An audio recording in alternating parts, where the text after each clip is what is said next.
Come in. Welcome. I'm E.G. Marshall. Welcome to another world. A world of suspense. A world of the unexpected. And a world where fantasy and reality may often wear the same face. We are told the truth shall make you free. However, in certain situations, the truth can send you to jail. And so it's all a matter of what freedom really means, not to mention what truth really means. For Eleanor Hartley, this is no philosophical, theological, or intellectual exercise.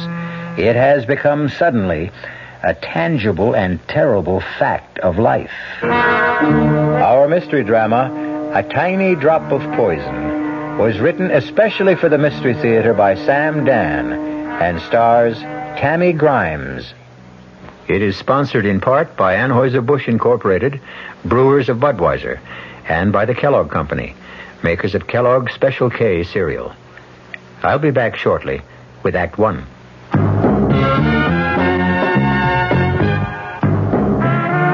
You don't see many people putting salt in their beer nowadays. Not that there's anything wrong with salt on radishes or French fries, but man, not in the king of beers. Truth is, the only thing salt can do for Budweiser is make it salty.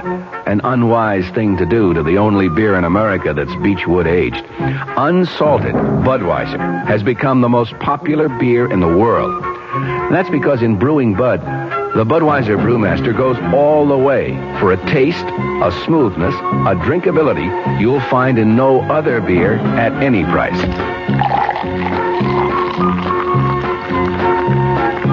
And something else you can take without a grain of salt.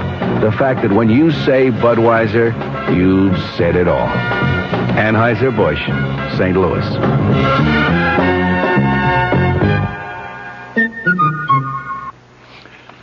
Dreaming about becoming richer? Why not wake up richer every day? At Suburban Savings in North Jersey, getting richer is an everyday reality because Suburban has put into effect higher effective returns. Suburban's limited issue 7.50% savings certificate has an annual effective yield of 7.90%, and Suburban guarantees it from 4 to 10 years with a minimum investment of $2,500. You'll sleep a lot more soundly knowing your savings are earning more money at Suburban Savings. So sleep on Suburban's high effective return tonight and come into any of Suburban's convenient offices tomorrow in Bayonne, Edgewater, Elmwood Park, Emerson, Hackettstown, Morris Plains, Nutley, Paramus, and Sparta. Early withdrawal prior to maturity is, according to regulations, subject to a substantial penalty.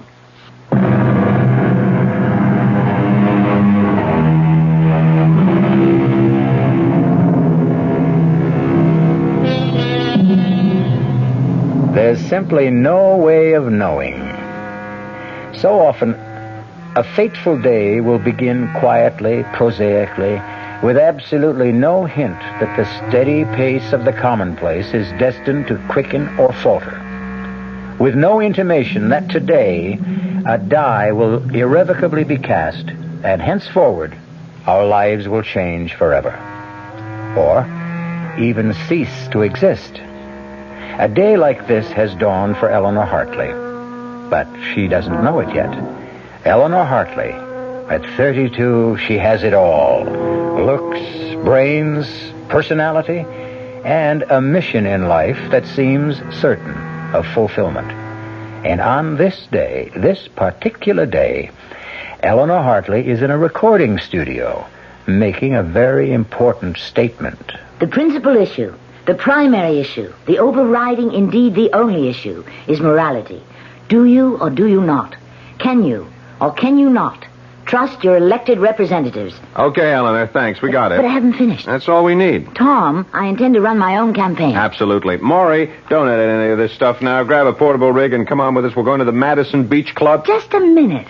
I have no intention of going to the... You know, we didn't even drink our coffee. Why don't we just relax for a couple of minutes? Mr. Caldwell, I think it's time we reached an understanding. I thought we understood each other all along. You want some sugar? I agreed to run for Congress because a group of concerned citizens asked me. Well, they did. And I thought it would be that simple. Why do I have to go to the Madison Beach Club? You want to talk to people? That's where thousands of them are. Also, you look great in a bikini. I think that's dishonest. Why? It's your very own body. Is it your fault that it's more attractive than your opponent's, who happens to be a bald, paunchy old party hack? Oh, why can't politics be simple? You know, it's been such a morning. Didn't even get a chance to see the papers. Oh, look, right here. Right here on page 1. This is what the game is all about. What? Look, we got some more results from the surveys. You have gone up 7 points in the last week. That's not very much. Are you kidding? An unknown running against Big Jim Parkhurst, an entrenched incumbent? The way you're gathering momentum, we are in.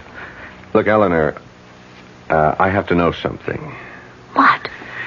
Big Jim is going to take you seriously from now on. I should hope so. Things may get rough. I'm not afraid. You don't know what rough is. You don't know how Parkhurst's people will probe and pry and dig. So, if there's anything in your past, anything at all... What are you trying to say? By now, Parkhurst has unleashed the hounds. They'll examine your life from the day you were born. I have nothing to hide. Good. That is... Yeah? No. No one would ever come up with anything to embarrass me. The year you were 22? What about that year? Eleanor, we can't account for it. What are you talking about? Well, we've checked you through school. We've checked you through college. You mean you've actually investigated me? Of course. When you were 23, you married Ted, and the past 5 years have been an open book. But that whole year, while you were 22... Yes, well, like so many kids who get out of college, I was at loose ends. Didn't know what I wanted. So, I just took off. I traveled around the country. I was just trying to find myself. And I did. And that's all there was to it. Okay. Come on, finish your coffee and we're off. Hey, what? Look at that. Oh, no, it's just nothing. It's just an article here. Which article? It's got nothing to do with politics. I just happen to know this guy. Who? Oh, some guy. He was killed about 5 years ago. Murdered one night. Nobody knew why or by whom. Well, this sure throws a new light on the case. Turns out he was a foreign agent. Who'd ever thought that Paul Grover could turn out to be a foreign agent? What did you say his name was? Grover, Paul Grover. Why, did you know him? Grover. No, I never knew anyone. Go figure some people. Tom? Something the matter? I didn't feel good. Got a headache. Maybe I better go home. I'll rest for a while. Eleanor, what's the matter? I told you I have a headache. Okay. It's a woman's privilege.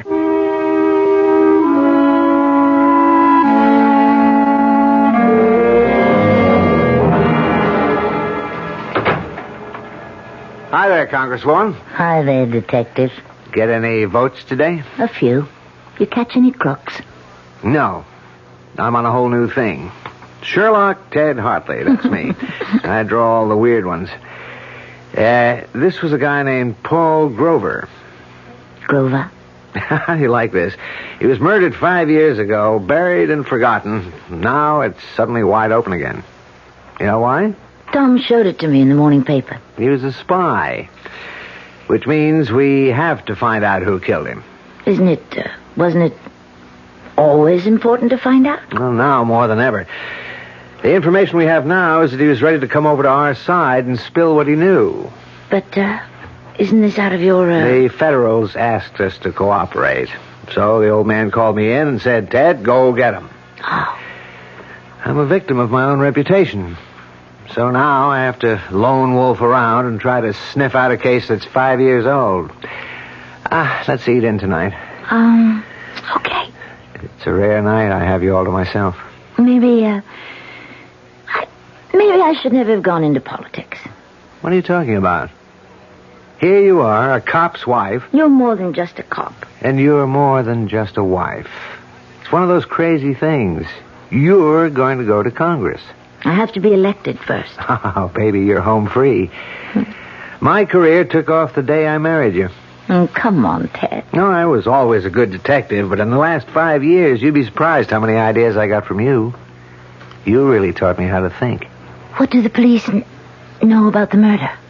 Well, just about zero. They figured Grover stopped for a hitchhiker because when he left his office to drive home, he was alone.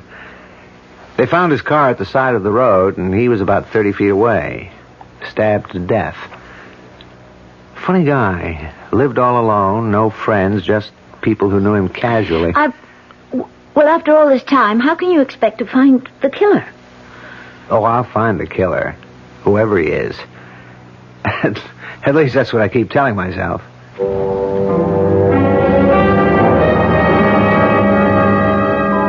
I looked at Ted. If he's determined to get the killer of Paul Grover, eventually he will. And I don't know what to do. Should I tell him now? Suppose I did. What would he do about it? But why? Why should I tell him? He can never find out. For all his skill, experience, instinct, he could never find out.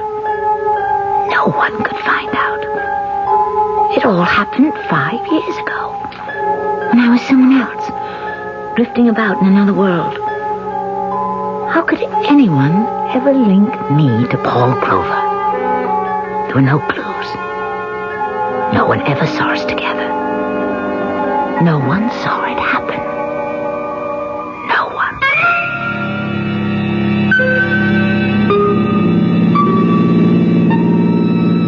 Thanks for picking me up, mister. Grover. Paul Grover.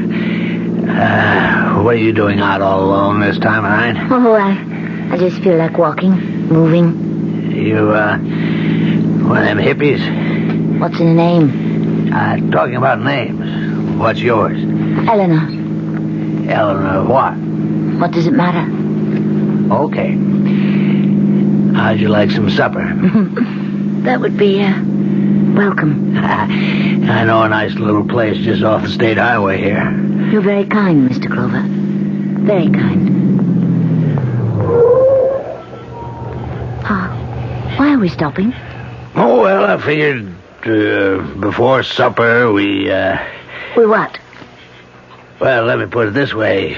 You want your supper, you gotta sing for it. Take your arm away. Hey, now listen. Don't you touch me. Who are you kidding? I know your kind.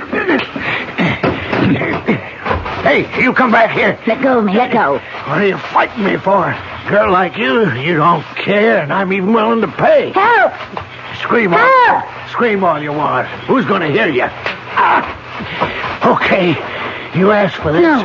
No, please, put that knife away. You quit scratching and slapping, and you just behave yourself, and you just do as I tell you, and you won't get hurt. I'll go to the police. Yeah, who'd believe you? Who'd take your word against mine? I'll say you're trying to frame me. You'll go to jail. Now, come on, honey, be nice. I'll even give you money. All right. I'll be nice. Don't you try to run away now. I'm holding this knife. Sure. Well, now you're talking. Drop it. You break my arm. That's right. That's the way I was taught. Drop the knife. I'll kill you. Drop it. Oh, you... I told you to drop the knife, but you wouldn't. I don't want to die. Mr. Grover, I'm sorry, Mr. Grover. But what was I supposed to do? You wanted to kill me. What was I supposed to do?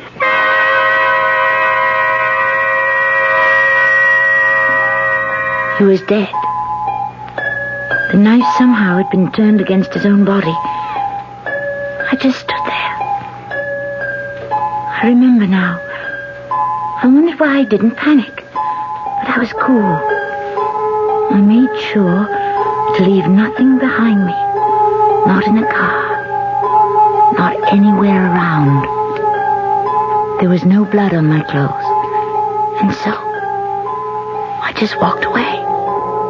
I walked away into the night. And no one saw me. No one had seen me get into his car. No one saw me kill him. No one saw me leave. Nowhere does any shred or scrap of evidence exist to link Eleanor Daly, now Eleanor Hartley, to Paul Grover.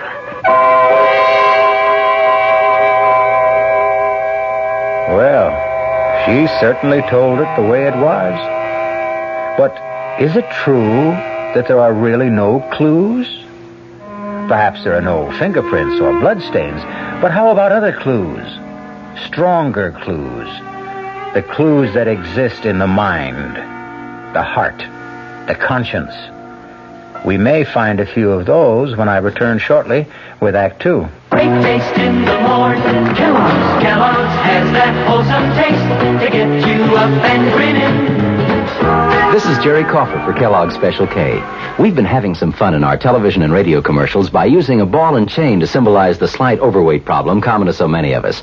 We point out that being a few pounds overweight is just a little more difficult for you. Climbing stairs, just walking around, even sitting down can feel, well, like you're wearing a ball and chain. In case you missed the message, it's this. If you really want to get rid of that extra weight, you really have to work at it by exercising and with sensible meals like the Special K breakfast. A 1-ounce bowl of Special K, America's favorite high-protein cereal, 4 ounces of skim milk, tomato juice, and coffee. Less than 240 calories. Nutritious and, by the way, delicious. So why not begin each day with a Special K breakfast and then keep up the good work? Special K can't help you lose weight all by itself, but it really is a good start. Hey, Mom, what's for dinner? Hey, Mom, what you got? What's for dinner? Your ShopRite is featuring ShopRite or Shenandoah brand Grade A Rock Cornish hens. A real family treat at just 47 cents a pound. What's for breakfast? Listen to these ShopRite values. ShopRite Grade A large eggs, 59 cents a dozen. ShopRite sliced bacon, 1 pound package, 79 cents. ShopRite Grade AA butter, 1 pound brick, 69 cents. Crown Top white bread, 22-ounce loaves, 3 for $1. Save on every meal at ShopRite. She loves her family.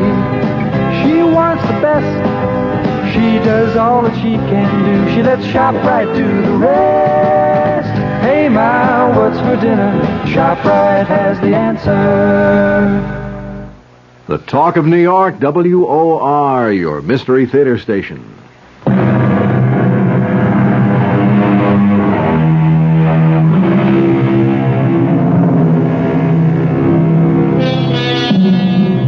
They are a most unusual and attractive young couple, Ted and Eleanor Hartley. Ted is a brilliant detective on the city police force. Eleanor is so bright and sincere and articulate that a citizens committee has asked her to run for Congress. Eleanor is busy with her campaign. Ted is busy trying to track down a murderer. This sounds like two different stories, but actually, it's really one story, because the killer Tom is looking for happens to be Eleanor. No, don't. Let me go, let me go. I'll kill you, Mr. Grover. Kill you. Eleanor, darling. You... Eleanor, darling, wake up, wake up. What? Oh. I must have had a nightmare. You were muttering and mumbling the craziest things. I think it's just... I've been working too hard. Darling, you don't have to put so much into it. There are lots of people working for you. I want to be elected, Ted. I feel I could do so much good. Sure. I feel I owe something. You owe something? What?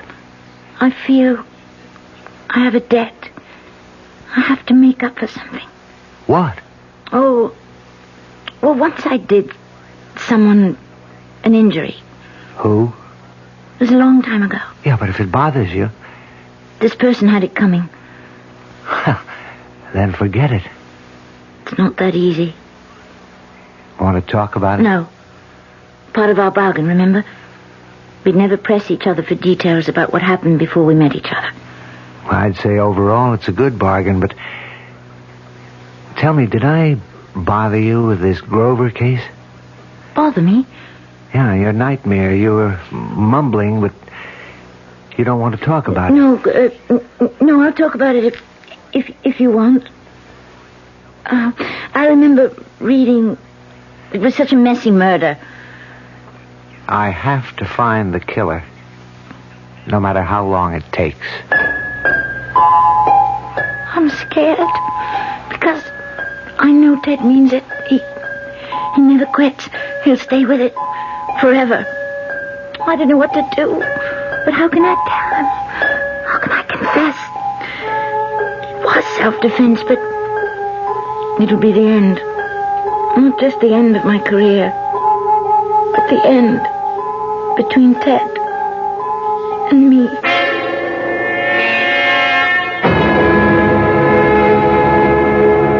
For my part, I offer you a dedication to the truth. I will follow the truth, wherever it may lead. I will seek the truth, whomever it may hurt. What we need in our lives today, at every level, is the truth. The truth, unvarnished, stark, simple. Thank you. Come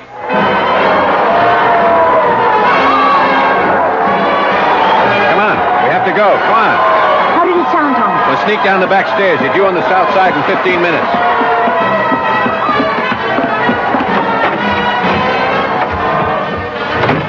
There's the car. You didn't tell me how it sounded, Tom. Yeah, I know I didn't. What's the matter, Eleanor? The matter? Yeah, with you. The speech. There's something missing. Oh. What? I don't know. Let's say some of the fire was out. Anything wrong? Nothing, Tom. Having a bit of a tiff with Ted? Ted is absolutely in favor of my running. So what's wrong? Why do you insist something's wrong? Your speech. I didn't believe a word of it.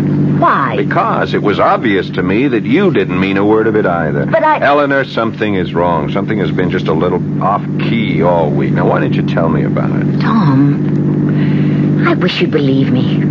Everything's just fine. Yeah? I mean it. Well, if everything's just fine, why are you so pale and why are you perspiring? Tom... Then there is something. Tom, there's nothing we can talk about. But it's serious. Yes, serious. Eleanor, if it should ever come out... It can never come out, Tom, believe me. Eleanor... Please, Tom, don't ask me any more questions. Please. Sure. Okay. But whatever it is, I'm in your corner. I'll back you. I'll fight for you no matter what you did. Even if you committed murder.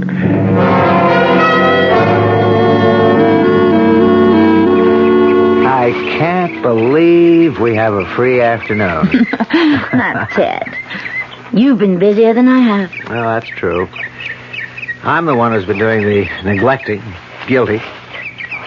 I even got you out here on false pretenses. I'm working. Working? Mm-hmm. I said, let's park the car and go for a little walk in the country, but right here is the site. What site? The site of the murder. The Paul Grover murder. Right here, past this tree. Ted, Huh? What is it, darling? something about this place. What if you want to leave? No, after all, if you want me to help you. Right here, past this tree, is where he drove off the road. To, pick up a hitchhiker. No. I don't buy that story anymore. Why not? There was another car.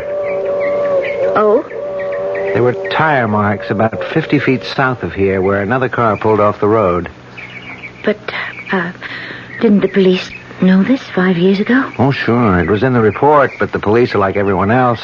We have a considerable body of knowledge, but we only use what seems relevant at the time. You think there was another car involved?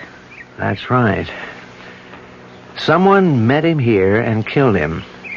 It has to be that way, because he was being set up. So you see, I've got some clues. I have those tire marks. They made a mold 5 years ago. And I've got this little button made of bone. It was clutched in Grover's hand. You take a look at it. I looked. It was a little button. A sleeve button. From a corduroy jacket. One of the host of buttons that adorned that jacket. The jacket I had worn that night. There were so many buttons. I never even noticed the one that was missing. That jacket. I still have it. I don't wear it often, but I still have it. It's in one of my closets. What you're saying is that if you can find the jacket it came from, you've got your killer. That's right. I've got him. Him? Well, it's from a man's type field jacket, very popular about 5 years ago, although lots of people wore them. I think you've got one like it back home. Anyhow, there was a fight. Grover was stabbed. The killer took the money. But I didn't... I didn't what? I didn't know that robbery was the motive. Wasn't it supposed to have been a secret agent thing? I figure a hired killer. But he was stupid enough to pick up some loose bills. That should hang him. Are you sure? You know what else I've got? I found a witness. There's a little restaurant a couple of miles down the state highway. Certainly, I don't mind telling you the story again. There was this young man who came in here that night. How can you remember so far back? Oh, Mr. Grover was a steady customer, was a good customer, so I remember what happened the night he died. Yes, he was a good customer, but he put ketchup on everything. Anyway, on that night, this young fellow, he comes in, he's wearing a corduroy jacket and denim pants. Why did you notice him? Well, you see, he ordered a steak, and then he pays with a $10 bill, and there's blood on the bill.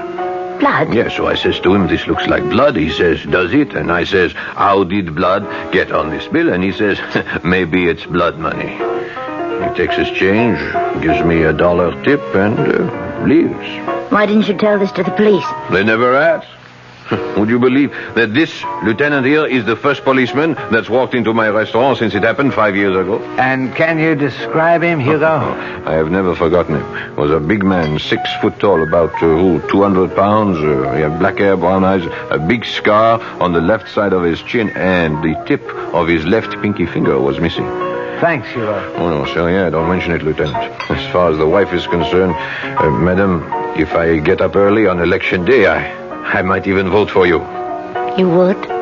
Why? Oh, I don't know. Maybe that's why. What? Well, you see, you tell the average politician that you're going to vote for him. He shakes your hand. He looks sincere. He says, thank you. You look sort of surprised. You say, why? That is honest. It shows you're honest, and that's something.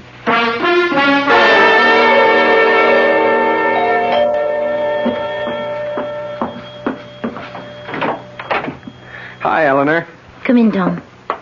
Got here as soon as I could. Something wrong? Nothing's wrong. Or maybe everything's wrong. Okay, Eleanor, spill it. I don't care what you have to tell me. I don't care how bad it is. Let's get it out of the way. You carry the thing around with you, Tom. You justify it. You say there was no help for it. It wasn't your fault. Why should you pay for it? But it doesn't let you alone. Whether you admit it or not, it keeps building inside of you, and you feel you just have to tell someone. I understand. Everyone has his own little secret. This isn't a little secret, Tom. Funny, isn't it? Of all the people I know, I feel I can only tell you. What about Ted? No, I can't tell Ted. Does it concern another man? Yes, but not the way you might think. Okay. We had to come to this point, you and I, Eleanor, because, well, we're going places together.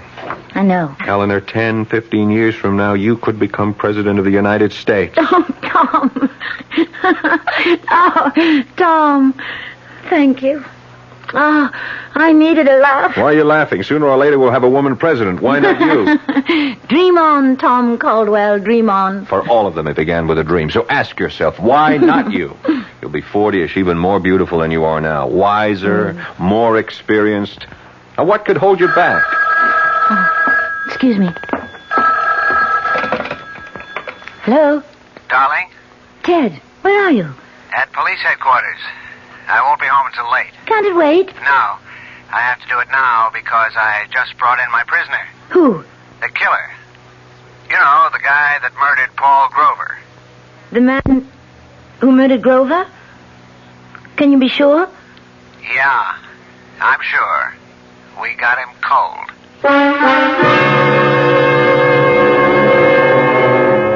Is it possible? Can two people have murdered Paul Grover? We know of one, but who is the other? Can there be another? Maybe it's possible to murder a man twice. We will deal with a number of interesting possibilities when I return shortly with Act 3. Oh, sure. You can talk about good-tasting diet drinks, but I know. I'm Goldilocks, and here at my taste-testing laboratory, I taste-test them all. And nobody's been drinking my diet drinks until I tested sugar-free Diet 7-Up. And then, kabloomy! Every bear wanted some. Diet 7-Up is fresh, natural, delicious. Sugar-free Diet 7-Up. This one's just right. Hello, Amco. My automatic transmission just got automaticing. I was wondering, do you service Chevrolets? Do we service those sensational Chevrolets? Ma'am, Amco has serviced over 3 million automatic transmissions of all kinds. Ah. Nearly 900,000 Chevrolets alone. Ooh. Do we service Chevrolets? George, pitch pipe, please. Chevy Nova and Impala and the Bel Air and Camaro and the Chevy too. Oh, my. Yep, we know 'em. Every Chevrolet automatic make and model on the road today, from the oldest Biscayne to a bright, spanky Caprice. By the way, what sort of Chevy did you say you had? A Chevy Mustang. Well, no matter. Nobody knows your automatic transmission better than Amco. AA MCO. There are over 500 AMCO centers coast to coast. Consult your yellow pages for the AMCO center near you. AA MCO. AMCO.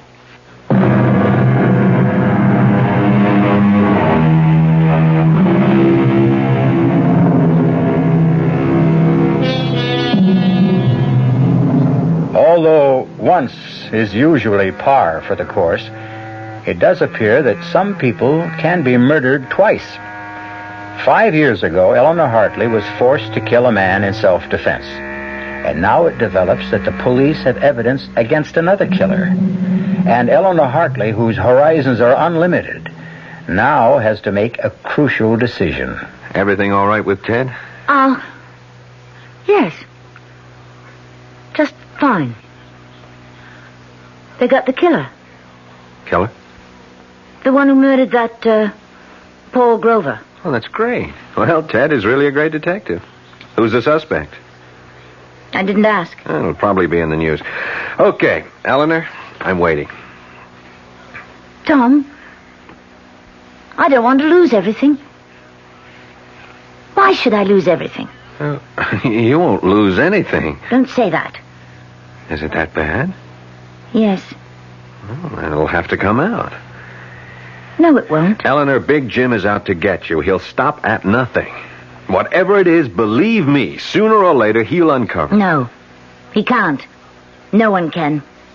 Only I know. Eleanor, there is no way out except the truth. You're wrong, Tom. There's another way out. And it turned up for me tonight. So, the problem is solved. It's settled. It no longer exists. Eleanor, No, Tom. I've pulled myself together. I realize the stakes I'm playing for. It simply will not bother me anymore. You say that so easily. It's a matter of alternatives. What will be best for everyone in the long run? Well, I don't know what it is, but I sure hope you can live with it. I've lived with it for 5 years. I can live with it forever.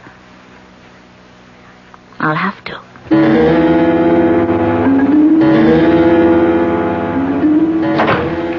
Ted? Oh, I'm sorry. I woke you. Did you think I could fall asleep? Tell me everything. Who is he? Vince Perry. Very bad boy. He's had quite a career. 5 or 6 years ago, he was just a punk. Now he was on his way to being number one in narcotics in this town. But, you've got him for murder. How did you? Well, after all, 5 years ago, the police couldn't get anywhere. Well, I had one break. That little restaurant. I guess the detectives never went there last time. It is an out-of-the-way place, but... But why didn't Hugo come forward? Hugo represents a large group of people. Guys like Hugo simply don't volunteer. But all Hugo gave you was the description. It was enough. It told me it was Vince Perry. But the description, is it enough? 2 other things put him on the scene. The tire marks. They're a very special Italian tire. I checked back. I found out that Vince Perry had come into some money, bought an imported custom Italian car. Oh. And the button. I made the rounds of clothing stores all around his neighborhood. Mm-hmm. Found out where he bought most of his clothes. Guy checked back through his records, and sure enough, Vince had bought a corduroy jacket with that type of button. Would all that be enough? The description, the button, the cast the cops took of the tires 5 years ago. Plus, well, I shouldn't say that. What? Plus the fact he looks like a killer, has a bad reputation. Well, we don't have to worry about him anymore. Why did you say that? Who was worrying about him? Well, I'm sorry. Did I say something wrong? No, let me just swallow this. Hey, wait a minute. What's with the pills? I need something to help me sleep. But you never took pills before. I've never been under this kind of pressure before. Well, why should you be under pressure? You don't understand politics. I thought the idea was just for you to get up and tell the truth. It's more complicated. Because you make it more complicated. Well, you don't know what a strain We're fighting. Hurst himself. Do I have to meet him? He's really a very nice guy. He's a thief. Oh, and this morning I've arranged for you to visit Vince Perry. Vince Perry? Yeah, in his cell. Why would I... Calm down. How could you even suggest... Look at it this way. You have to do me a favor because I have to do Charlie Colligan a favor. Who's Charlie Colligan? Who? Your worthy opponent, Big Jim Parkhurst himself. Do I have to meet him? He's really a very nice guy. He's a thief. Oh, and this morning I've arranged for you to visit Vince Perry. Vince Perry? Yeah, in his cell. Why would I... Calm down. How could you even suggest... Look at it this way. You have to do me a favor because I have to do Charlie Colligan a favor. Who's Charlie Colligan? He'll deliver the vote for you in the 4th Ward. This is the kind of politics that I intend to fight. No, my dear, these are the kind of politics that I shield you from. Vince Perry just wants to see you. Why? Well, it'll be a very private meeting. Nobody will even know you were there. Why? Colligan owes him a favor. Do you mean to tell me that if I refuse to see this gangster, I can lose the 4th Ward? It's not that simple, that open and shut. But elections have been lost by 1 vote. Well, let's get it over with.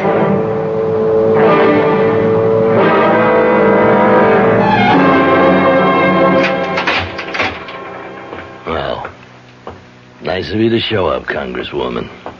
I haven't been elected yet. Oh, I hear it's in a bag. I only came as a favor to a good friend. Now, you're getting the hang of politics. That's what it's all about, no? Favors. I agreed to come to your cell on 2 conditions. A, it would be kept secret. B, I would do nothing that's foreign to my principles. Okay. Let's find out what your principles are. Let's see if you want to start out by doing the right thing. What do you know about the right thing? I know this. The right thing would be for you to confess to the murder of Paul Grover. What did you say? Come on, you know what I said. You know why I said it. You killed Paul Grover. I seen you do it. That's a lie. Here's the way it was. Now I get the contract to knock him off. I followed him in my car. I figured I'd bag him after he came out of that restaurant. But first he stops and picks you up. Then, after a couple of minutes, he stops again. So I stopped. I heard it all. I seen it all.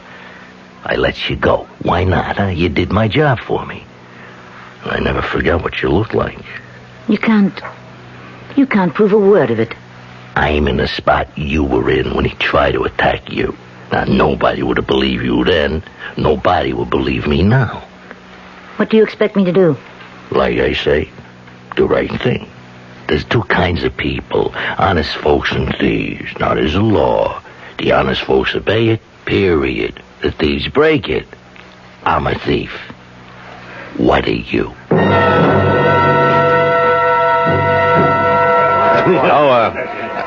Eleanor, I don't think you two have ever met. I'd like to present you to your opponent, Congressman Jim Parkhurst. How do you do? Well, so you're Eleanor Hartley. Well, now I know why I'm going to lose. You're even prettier in person. I think I'll leave you two to chat. Excuse me. Are you already conceding, Congressman? Oh, sure.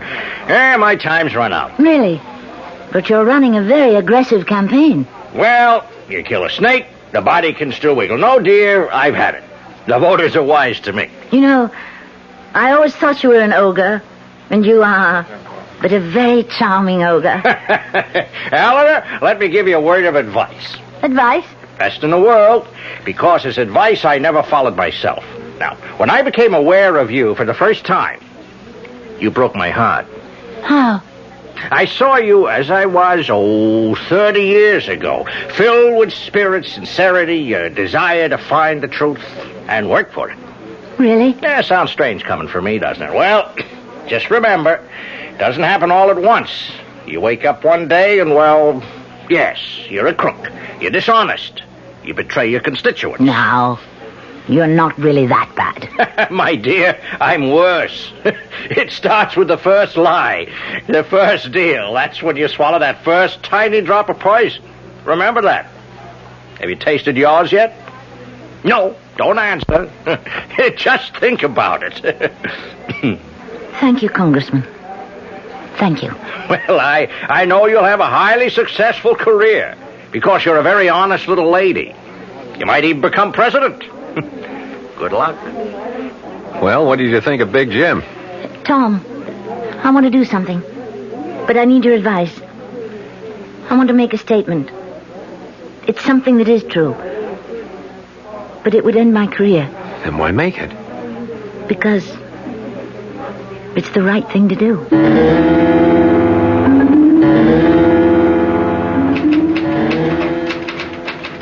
Ted, what are you typing? How was the big luncheon? Oh, the usual. What are you typing? Here, want to read it? To Chief of Detectives, dear Inspector Summerfield, please accept my resignation from the police force. Ted, what's this? Oh, I don't know. I just don't want to be a cop any longer. Why? Why?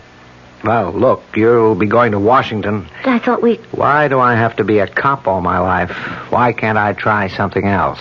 Because, Ted, for you there is nothing else. Look, let it go. Ted, I love you. I love you, too. What do you want me to do? About what? You know. How long have you known? How long have I known what? When did you first find out that I killed Paul Grover? The first night I got the assignment. You told me about it in your sleep. You were having a nightmare, but you told me. And every night since then, in your sleep, you kept telling me. The button's missing from your jacket in the closet. Why didn't you arrest me? How could I? Why should I? Besides, this is the perfect setup for Vince Perry. He's a rat. We're better off without him. Yes. And Paul Grover would have been killed by him an hour later. Why should your life be ruined? It's better this way. We need you more than Vince Perry. And it was self-defense anyhow. Then why do you want to resign from the force?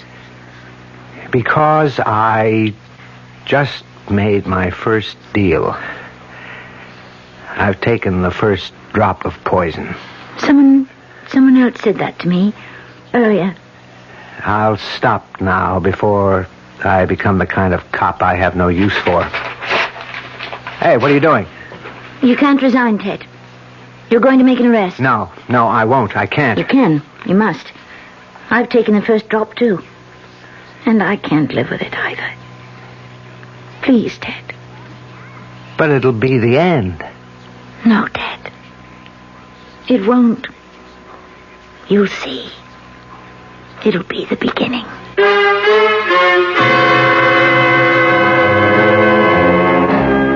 It was quite an unusual arrest and an unusual confession, an unusual trial, and a rather unusual verdict. Not guilty. It would be nice to be able to say that she was elected, but no, there is a limit to the unusual. A pity. I'll be back shortly. Hi, Ms. Goldilocks here.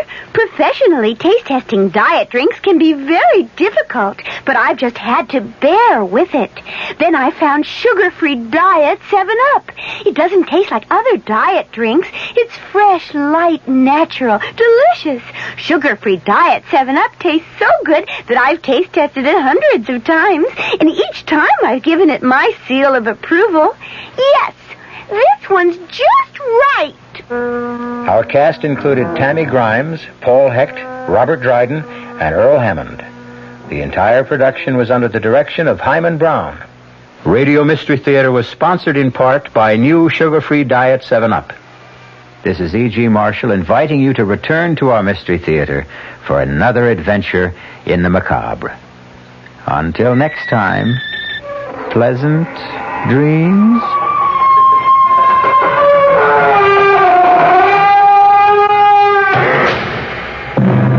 The WOR Mystery Theater was brought to you by ShopRite Supermarkets, where you get a lot more for a little less, and by Suburban Savings with offices throughout North Jersey. The preceding Mystery Theater program was furnished by the CBS Radio Network.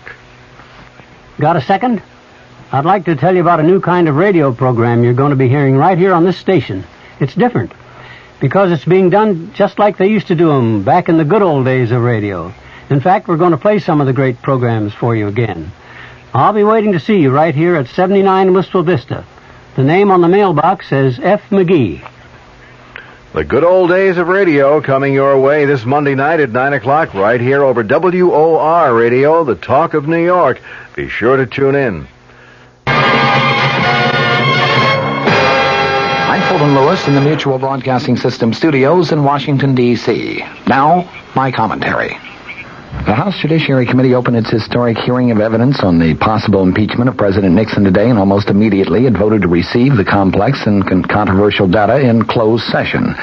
The committee met in public session for only 25 minutes before voting 31-6 to move into executive session, joined only by its staff and lawyers for President Nixon himself. Committee Chairman Peter Rodino, the New Jersey Democrat, promised that the 38-member committee would meet, in his words, our high constitutional responsibility in weighing a mass of evidence on whether the president was involved in the Watergate affair and its cover-up. The ranking Republican member of the committee, Representative Edward Hutchinson of Michigan, used the occasion to define his own view of an impeachable offense, which he said must be a violation of criminal law. That is a much stricter standard than other committee members have called for. It is also stricter than that reached in a brief prepared by the committee staff. That brief holds that serious misconduct short of a criminal violation can be impeachable if it subverts the constitution of government processes.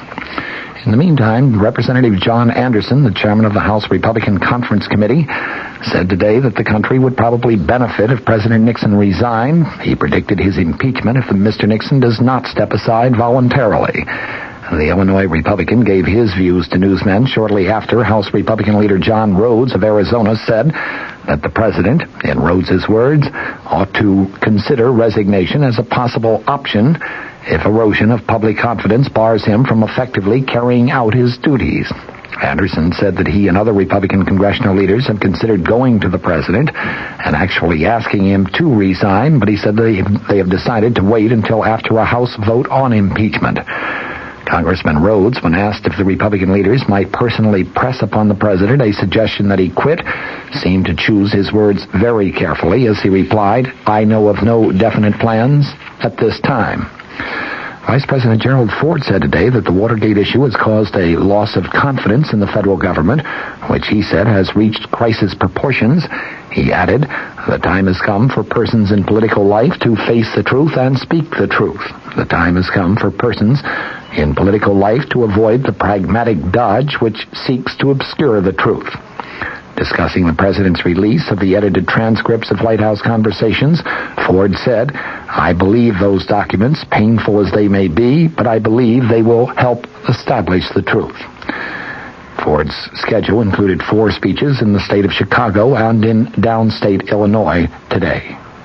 It's been more than a week now since the president played what one top White House aide termed his highest trump card in the continuing Watergate drama. He, of course, announced that he was responding to a House Judiciary Committee subpoena for 76 Watergate-related tapes of White House conversations by turning over to that panel and, of course, to the public 1,254 pages of edited transcripts of the tapes. Committee Chairman Rodino and Ranking Minority Member Hutchinson would be invited to the White House to hear the original tapes so they could verify the accuracy of the transcripts.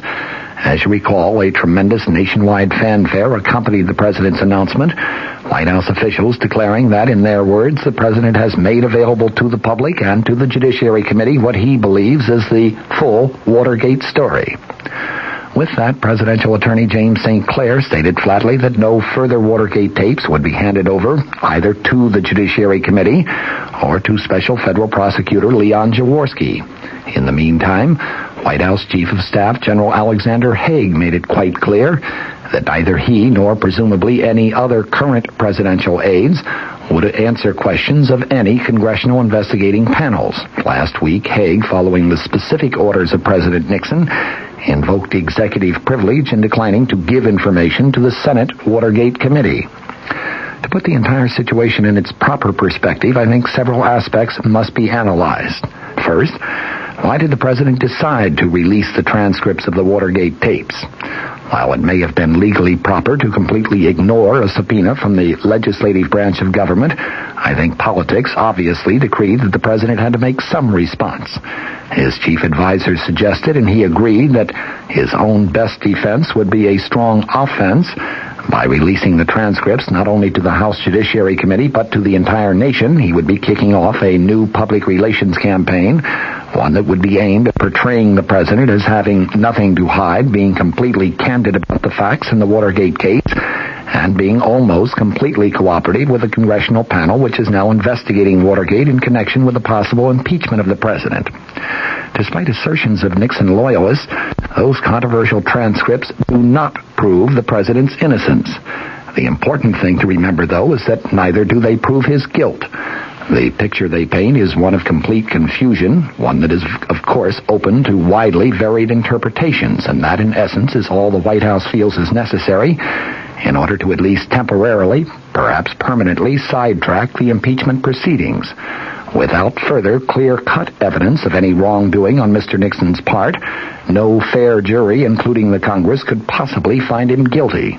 The tape transcripts, in and of themselves, do create reasonable doubt as to the president's guilt, and that, of course, is all that is necessary for acquittal under the American system of justice.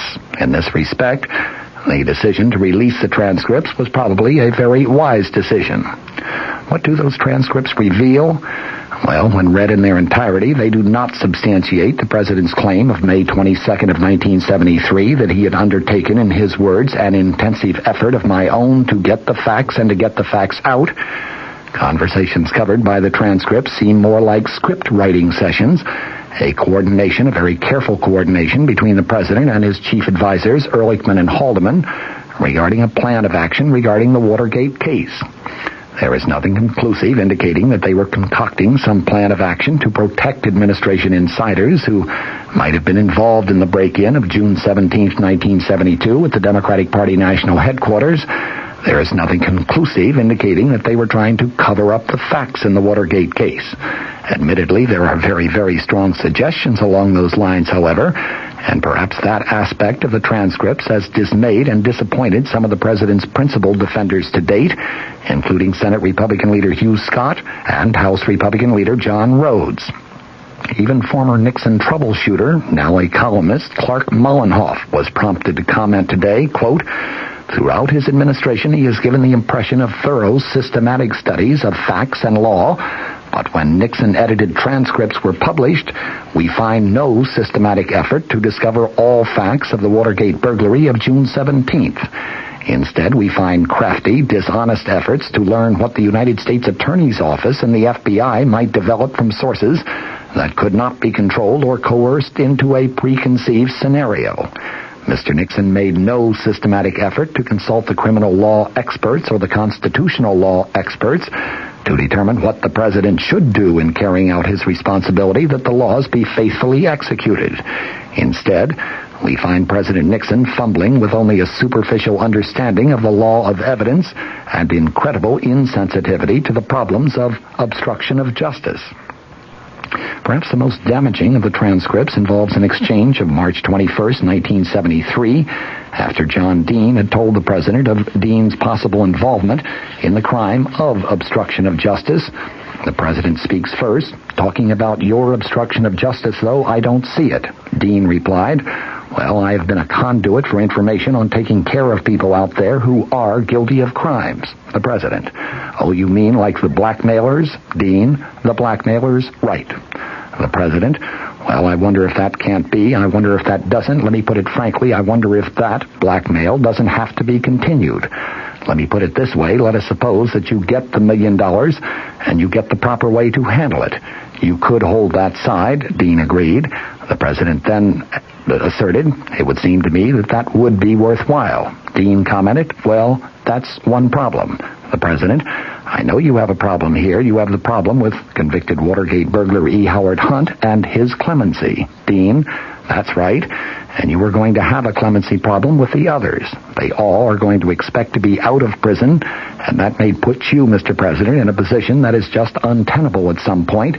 You know, the Watergate hearing's just over, Hunt now demanding clemency, or he's going to blow.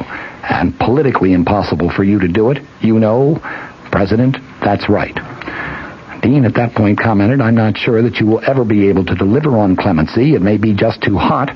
The president responded, you can't do it politically until after the 1974 elections, that's for sure.